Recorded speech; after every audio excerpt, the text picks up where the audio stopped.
नीरज उनियाल जी। राधे राधे। राधे राधे महाराज जी। महाराज जी, ईश्वर के प्रति सच्चे प्रेम की पहचान क्या है और मैं उसे अपने भीतर कैसे जगा सकता हूँ? जिया न जाए। भाई जी महाराज श्री हनुमान प्रसाद पोद्दार जी महाराज एक प्रेम दर्शन में लिखते हैं, शायद इसको ही इश्क कहते हैं, जैसे कोई दिल को मसला करे, एक पीड़ा। उर्दू में उसे इश्क कहते हैं, हिंदी में उसे प्रेम कहते हैं। पीड़ा है, इष्ट के लिए एक पीड़ा, एक विरह, एक व्याकुलता, एक तड़पन। प्रेम की जो अवस्था है, चरम अवस्था तो बताई नहीं जा सकती, क्योंकि अनिर्वचनीयम प्रेम स्वरूपम, प्रेम के स्वरूप का प्रवचन नहीं हो सकता, वचन के द्वारा उसे बताया नहीं जा सकता। प्रतिक्षण वर्धमानम, क्योंकि वो प्रतिक्षण बढ़ता रहता है। सूक्ष्मतरम, बड़ा सूक्ष्म विषय प्रेम है। अनुभव स्वरूपम, वो केवल अनुभव में आता है। कामना रहितम, उसमें कोई कामना नहीं होती। हृदय में एक व्याकुलता, जब से तुम बिछुरे पिए प्यारे, कबहु न पायो चैन, दरस बिन दुखन लागे नैन। अपने प्यारे के लिए न रात्रि में नींद आती है, न भोजन अच्छा लगता है, न हंसना अच्छा लगता है, न कोई भोग अच्छा लगता है, न कोई बातचीत अच्छी लगती है। नारायण हरि भजन में ये पांचों न सुहात, विषय भोग, निद्रा, हंसी, जगत प्रीति, बहुबात। बहुत लोगों से बात करना, हंसना, मजाक करना, मनोरंजन करना, ये सब भूल जाता है उपासक। रात दिन केवल प्रभु के लिए तड़पन, वो अंदर की तड़पन। जरूरी नहीं कि आंसू निकले, जरूरी नहीं, जैसे कोई दिल को मसला करे, एक हृदय में पीड़ा।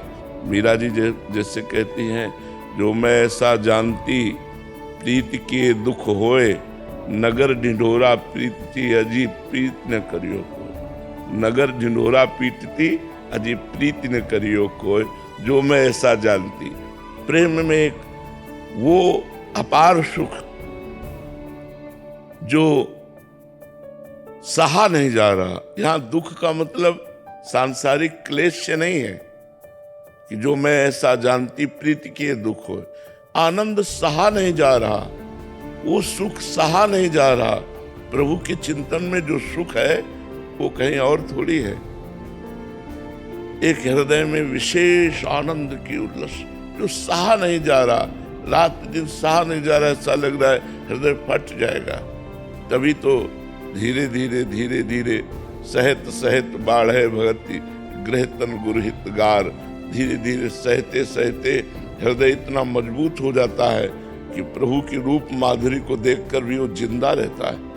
नहीं, प्रभु के रूप को देखते ही दिल की गति रुक जाए, प्राण निकल जाए। इतने सुंदर, इतने आनंद समुद्र है कि प्राण निकल जाए।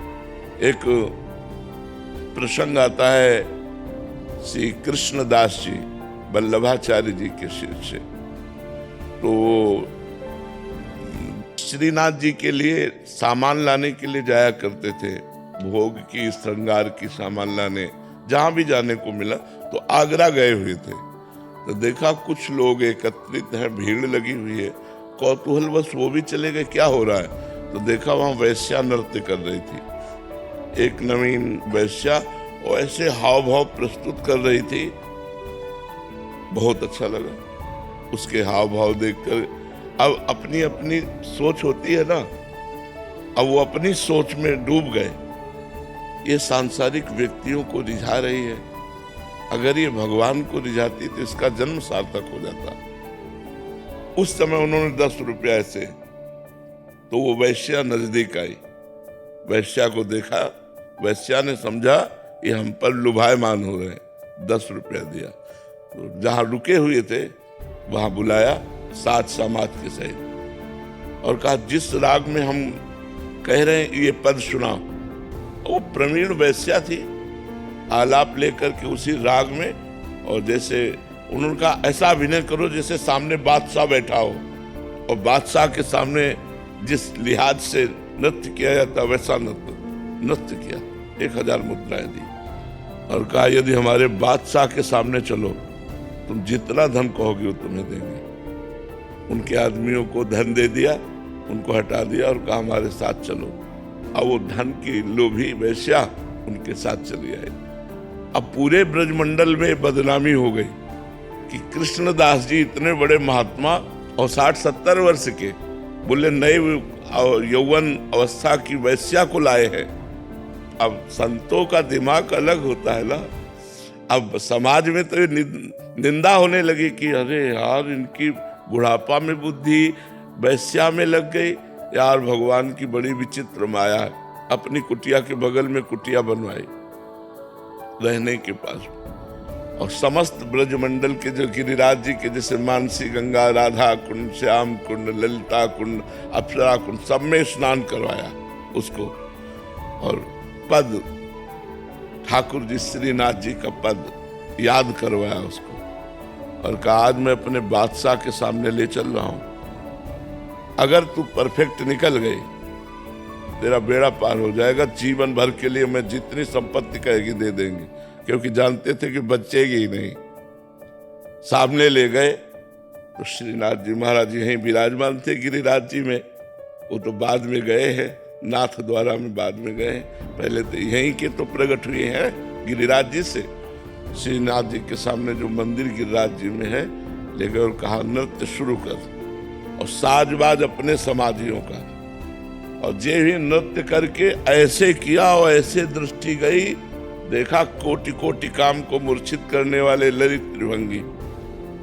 श्रीनाथ जी से कहा कृष्णदास जी ने कि हर बार सामान लाता हूं आपके लिए, इस बार एक नई सामान लाया हूं, इसे आप स्वीकार करें, नई सेवा सौंध है। तो कृष्णदास जी की प्रार्थना से भगवान अपने जे स्वरूप को प्रकाश देखते हुए उसे लुढ़क गए, प्राण छूट गए उसके, वहीं प्राण छूट गए।